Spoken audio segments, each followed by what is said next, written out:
So hello मेरे सभी साथियों को। आज हम कर रहे हैं ईएमआरएस जीके के अंदर आरटी एक्ट 2009।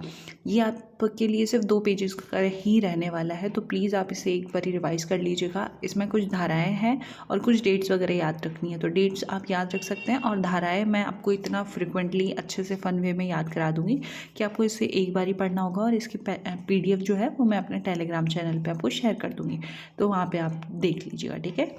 तो आरटी एक्ट जो है 2009, ये है right of information to free and compulsory education act 2009, ठीक है। अगर आपको आरटी की फुल फॉर्म पूछी जाती है तो आप इसे सिलेक्ट कर सकते हैं।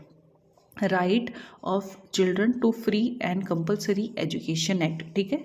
ये एक एक्ट है जो कि चिल्ड्रंस की फ्री एजुकेशन और कंपलसरी एजुकेशन के ऊपर फोकस करता है, ठीक है। इसके अंदर टोटल लेसन जो है, टोटल अध्याय जिसे बोलते हैं, वो है 7 और कुल धाराएं वो है 38। ये याद रखने वाला है, ठीक है। जिसके अंदर क्या हुआ था कि 37 आपके पहले थी और जो एक है वो बाद में जोड़ी गई थी, ठीक है। फिर यहाँ पे अनुसूची 1 और अनुसूची 1 है, इसके अंदर एक ही अनुसूची है और 38 धाराएं हैं और आपकी 7 यहाँ पे अध्याय है। ये आपको याद रखना है। आप ऐसे याद रख सकते हो कि जो आरटी एक्ट है उसमें टी हम ऐसे लिखते हैं, ठीक है। तो ऐसे 7 अध्याय है, ठीक है, और 38 आप थोड़ा याद रख लेना। इसके बाद है 2 दिसंबर 2009। डेट बहुत कॉमन जैसी लग रही है, 2 दिसंबर ही है और 2002 है, तो इसे याद रख लेना। और इस दिन हुआ था हमारा 86 संशोधन हुआ था, अमेंडमेंट जिसे हम कहते हैं, वो हुआ था। उसके अंदर हमारा आर्टिकल 21A के भाग 3 के अंदर हमारी शिक्षा के जो मौलिक अधिकार है उसको जोड़ा गया, सिर्फ जम्मू और कश्मीर को छोड़कर, ठीक है। उन्होंने लागू नहीं करा था, मतलब उन्होंने बाद में लागू करा था, वो था 31 अक्टूबर 2019 को जम्मू कश्मीर में तब लागू हुआ था। और हमारे राजस्थान के अंदर ये हुआ था 1 अप्रैल 2011 को, ठीक है। अब आते हैं यहाँ पे हम कि ये जो हमारा फेज़ है, ये कौन कौन सी डेट्स यहाँ पे इंपॉर्टेंट आती है कि भाई किस किस डेट को हमारे क्या क्या जो फेजेस से निकला था हमारा आरटी एक्ट। तो 20 जुलाई 2009 को राज्यसभा के अंदर ये पारित हुआ था। 4 अगस्त 2009 को हमारे लोकसभा में पारित हुआ था। 26 अगस्त 2009 को हमारे राष्ट्रपति के हस्ताक्षर हुए थे और अगले दिन 27 अगस्त 2009 को गजट में प्रकाशन हो गया था। 1 अप्रैल 2000 को पूरे अपने देश के अंदर आरटी एक्ट लागू हो गया था, ठीक है। और ये भी आप याद रख सकते हो कि विश्व में भारत जो हमारा इंडिया है वो 135वां देश अब बनाया आरटी एक्ट 2009 को लागू करने के अंदर। और इसके उद्देश्य क्या क्या है वो मैं आपको बता देती हूँ। ये यहाँ से बहुत थोड़ा आपको इंटरेस्टिंग लगेगा। ऊपर तो क्या डेट्स वगैरह थी तो आप बोर हो गए होंगे या फिर थोड़ा हार्ड पड़ेगा याद करने में। ये आपके लिए बेसिक नॉलेज है, बहुत प्यारी सी। ये आप इसमें एक पॉइंट याद कर लोगे ना तो आपको सारे लिंक हो जाएंगे। इसमें क्या है कि उद्देश्य इसका क्या है, 6 से 14 साल के जो बच्चे होते हैं उनको आपको फ्री और कंपलसरी एजुकेशन पढ़ानी है, वो है आपके धारा 3 के अंदर, ठीक है। 6 से लेके 14 साल के वर्ष के बच्चों को फ्री एजुकेशन, ठीक है, वो आपके धारा 3 के अंदर है, ठीक है। दिव्यांग जो बच्चे होते हैं उनके लिए 6 से 18 की आयु है। अब इसके बाद में आता है न्यूनतम कार्य दिवस, शैक्षणिक जो घंटे होते हैं ईयरली, वो कितने करने होते हैं पूरे। तो बच्चों के लिए जो है यहाँ पे ये भी याद करा देती हूँ आपको। हाँ, तो बच्चों के लिए जैसे देखो, प्रतिदिन हमारा शिक्षण कार्य कितना होना चाहिए, 1st से लेके 5th क्लास तक के बच्चों को 4 घंटे पढ़ना ही चाहिए। 6 से लेके 8th क्लास के बच्चों को 4.5 घंटे पढ़ाना चाहिए, मतलब। तो अब यहाँ पे ये ईयरली पूछा गया है तो इसको हम मल्टीप्लाई कर सकते हैं तो 800 घंटे आ जाएंगे। तो इसके अंदर 365 दिन होते हैं साल के, उसके अंदर से 200 दिन तो बच्चों की स्कूल लगनी चाहिए 1 से 5th क्लास के जो बच्चे हैं उनके लिए, और 6 से जो 8 तक के हैं बच्चे उनके लिए 220 दिन का। तो आपके 4 से अगर आप मल्टीप्लाई करोगे 200 दिन जो पढ़ रहे हैं तो वो हो जाएंगे हमारे 800। बड़े बच्चे जो कि 4.5 घंटे पढ़ रहे हैं दिन का, वो 220 से मल्टीप्लाई करोगे तो आपके हो जाएंगे 1000।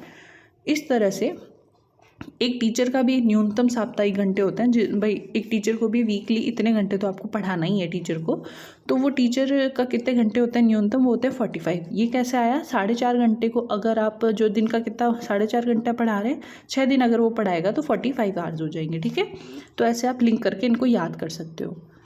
अब यहाँ पे है छात्र शिक्षक अनुपात रेशियो है, धारा 25 के अंदर आता है ये, ठीक है, धारा 25। ओके, अगर मैं आपको बोलूँ 50 का हाफ करो तो आप धारा 25, मतलब अनुपात पूछा है ना, अनुपात मतलब हमेशा यही होता है, 100 है अगर कहीं तो अनुपात मतलब दोनों का आधा मिलता है। तो आप ऐसे याद रख लेना, धारा 25 जो है वो 50 का आधा है, तो आधा आधा अनुपात दोनों में बढ़ गया, तो ऐसा छात्र और शिक्षक का अनुपात धारा 25 के अंदर आता है, ये याद रख लेना। इसमें क्या होता है कि प्राइमरी लेवल पे 30 बच्चों के अंदर एक शिक्षक को होना होता है और अपर प्राइमरी के अंदर 35 बच्चों पे एक शिक्षक को। प्राइमरी लेवल पे 30 बच्चों में एक इसलिए हुआ क्योंकि बच्चे जो छोटे बच्चे होते हैं उनमें इतना IQ लेवल मतलब इतने वो थोड़े शैतान ज़्यादा होते हैं, तो उनमें कम बच्चों पे ही एक टीचर को ध्यान देना होगा और बड़े बच्चे थोड़े से मैच्योर हो जाते हैं तो उनके लिए 35 बच्चे रखें। अब यहाँ पे है कि प्राइमरी में अगर एक ये क्वेश्चन आया हुआ है वैसे, तो प्राइमरी में मोर देन 200 स्टूडेंट्स हैं अगर, तो वहाँ पे 40 स्टूडेंट के ऊपर एक शिक्षक होगा, ये क्वेश्चन आया हुआ है। फिर है घर से विद्यालय की दूरी कितनी होनी चाहिए? 1 से 5th क्लास तक के बच्चों के लिए 1 किलोमीटर होनी चाहिए और 6 से 8 क्लास तक के बच्चों के लिए 3 किलोमीटर होनी चाहिए और हर 3 साल के अंदर प्रत्येक बसावट के अंदर एक विद्यालय होना ही चाहिए। यहाँ पे आते हैं अदर इम्पॉर्टेंट पॉइंट्स, तो ये है प्राइवेट ट्यूशन का अंत। ओके, वो है हमारा धारा 28 के अंदर आता है, जिसमें ये है कि टीचर कोई भी प्राइवेट ट्यूशन नहीं लगाएगा। अब आपको याद कैसे करना है कि ये 28 के अंदर आता है? आपको याद होगा जैसे अभी हम रिचार्ज कराते हैं तो हर 28 दिन क्या हमारे से पैसे लेते हैं वो लोग, 28 दिन का ही रिचार्ज होता है, 28 दिन का ही वो लोग महीना मानने लगे आजकल। तो हम ऐसे याद कर सकते हैं कि हर एक महीने बाद में जब ट्यूशन टीचर भी हमसे फ़ीस मांगने आता है, ये याद रख सकते हैं हम लोग कि हर 28 दिन बाद में ट्यूशन टीचर भी हमसे फ़ीस मांगने आता है तो हम उसको हर 28 दिन बाद में पेमेंट करते हैं। तो ऐसे आप याद रख सकते हो कि प्राइवेट ट्यूशन का अंत हो गया कौन सी धारा के अंदर? 28 के अंदर। शारीरिक दंड का निषेध बच्चों पर धारा 17। इसको आप ऐसे याद कर सकते हो कि एक कोई बच्चा है जैसे कि उसको कुछ याद करने को दिया, आज वो सेकंड डे आया और वो याद करके नहीं आया, तो अब उसको लगेगा खतरा, किससे? टीचर से, कि आज मैं पढ़ के नहीं आया, आज मुझे है भाई खतरा है इस टीचर से, ये मुझे डांटेगा मारेगा जो भी है। तो आप उसको ऐसे याद कर सकते हो कि खतरा का उल्टा क्या होता है? 17। तो शारीरिक दंड का निषेध बच्चे पर कब ये कौन सी धारा के अंदर आता है? ये धारा 17 के अंदर आता है। फिर आता है SMC विद्यालय प्रबंधन समिति धारा 21 के अंदर। ये क्या होता है SMC? कि स्कूल मैनेजमेंट होता है, कमेटी होती है एक तरह की स्कूल मैनेजमेंट की, जो कि RT एक्ट जो हमारा 2009 जब पारित हुआ था उसके टाइम पे आया था। इसमें क्या होता है कि हर विद्यालय के अंदर एक कमेटी होती है जिसमें कि 3/4 भी हमारे ऑप्शन में आ सकता है, क्वेश्चन आएगा अगर तो, और 75% भी आ सकता है। सदस्य जो है अभिभावक मतलब पेरेंट रहेंगे और उसके अंदर 50% जो है वो महिलाएं होगी। जो SMC का अध्यक्ष किसे माना जाएगा? जो भी हमारे पेरेंट होंगे उनमें से ही किसी को बना दिया जाता है। अब यहाँ पे आ रहा है कि शिक्षक को, हाँ जैसे मैंने आपको ऊपर बताया था कि प्राइवेट कोई भी ट्यूशन नहीं पढ़ा सकता टीचर, तो इसके अलावा और वो कौन कौन से काम है जो उसको दिए जा सकते हैं? भाई सिर्फ अगर स्कूल ही पढ़ा सकता है, इसके अलावा और कौन कौन से काम वो कर सकता है ये बताया गया है।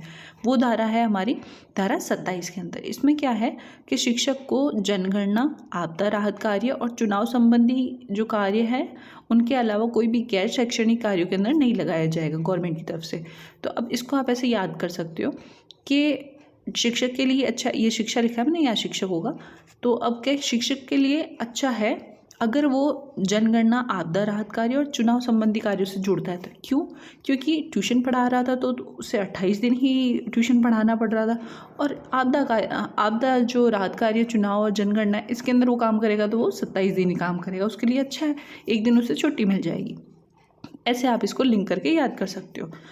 अब आता है यहाँ पे कि स्कूल कोई भी किसी प्रकार का डोनेशन या कैपिटेशन फीस नहीं ले सकता, ये आता है धारा 13 के अंदर। ये आपको कैसे याद रखना है कि मान लीजिए किसी स्कूल मैनेजमेंट ने कोई भी ऐसा कैपिटेशन या डोनेशन फीस लिया किसी पेरेंट से, और उसके बाद में पेरेंट्स का मन बदल गया कि उसे उस स्कूल में नहीं दूसरे स्कूल में डालना है, ठीक है, तो पेरेंट्स गया वापस स्कूल वालों के पास कि जो मेरा पैसा है वो मुझे वापस लौटा दीजिए डोनेशन का, मुझे अपने बच्चे को यहाँ एडमिशन नहीं करवाना है।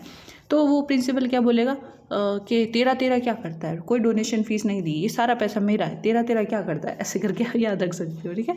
फिर उसके बाद में क्या है, EWS के लिए आपको 25% जो है वो आरक्षण मिलेगा।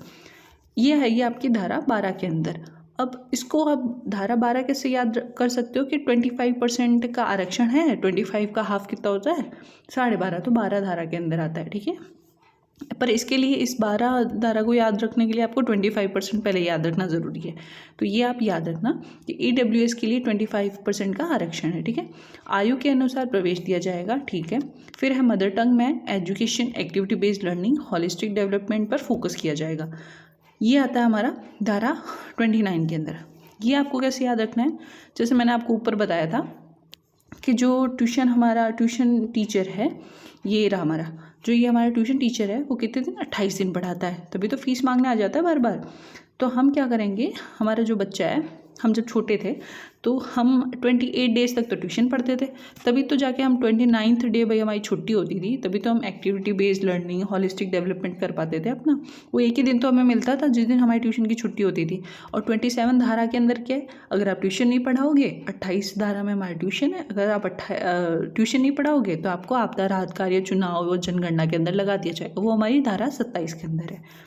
और 29 के अंदर जिस दिन ट्यूशन 28 डे पे हमारा टीचर आता है, 29 को हमारी छुट्टी रहती है, तो 29 वाले दिन हम एक्टिविटी बेस्ड लर्निंग और हॉलिस्टिक डेवलपमेंट कर लेंगे। ठीक है, ऐसे आप 29 धारा को याद रख सकते हैं। फिर आता है आरटीई के तहत मैक्सिमम जुर्माना जो होता है, अगर स्कूल उसका अनुपालन ना करे तो उसको 1 लाख देना पड़ता है। ठीक है, 1 लाख देना पड़ता है, याद रख लेना। National institute of open schooling and NIOS was establish in 1989। ठीक है, ये आपको याद कैसे रखना है कि आपको सबसे पहले इम्पॉर्टेंट है ये जो NIOS है ना, इसकी फुल फॉर्म याद रखनी बहुत इंपॉर्टेंट है, क्योंकि फुल फॉर्म से क्वेश्चन आएगा, डेफिनेटली आएगा 3-4 नंबर तक का आएगा आई गेस। तो आपको क्या करना है, ये याद रखना है, national institute of open schooling. ठीक है, इसे याद करोगे ना आप, ओपन स्कूलिंग, तो आपको ये 1989 याद रह जाएगा। कैसे, स्कूलिंग जब हम लिखते हैं तो यहाँ पे डबल ओ आ रहा है, इस डबल ओ को आप ऐसे मिलाओगे तो क्या बनेगा 8।